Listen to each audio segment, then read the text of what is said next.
Let's imagine that I have a team with several administrators who have different roles within the organization.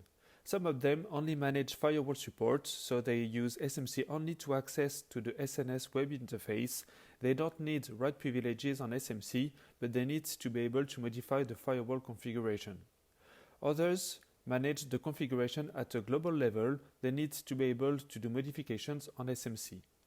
And finally, other administrators have to perform maintenance operations and advanced diagnostic, so they have to be able to access to SMC command line from the hypervisor or through SSH. Good practices recommend that all administrators have to have their own personal login and passwords, and I want to rely on my external directory. I have configured the connection between SMC and my external directory. So far, only Active Directory and Radius were possible. With SMC 3.1, it is now possible to connect SMC to an OpenNetApp directory.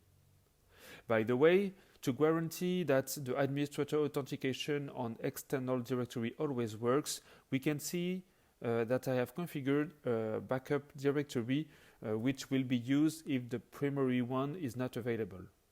On SMC web interface, we see that I can either add a group or a user from external LDAP or Radius directory.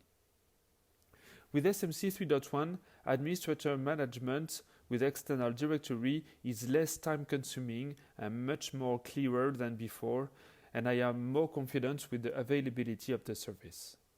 Moreover, I have defined the privileges for each administrator. In previous versions, I was already able to define read and write privileges on SMC.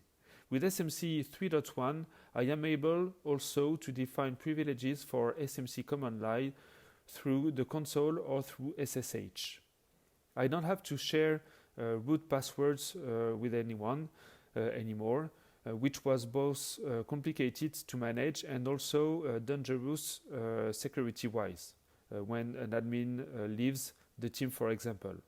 Anyone with appropriate privileges can now access with his own credentials.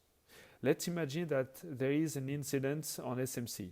I have to investigate in order to understand what has happened. Thanks to SMC audit logs, I am now able to retrieve each connection to the command line with the timeline and by whom. I am also able to see the connection attempts that have failed. I am now more comfortable and I am able to guarantee the traceability in case of an incident.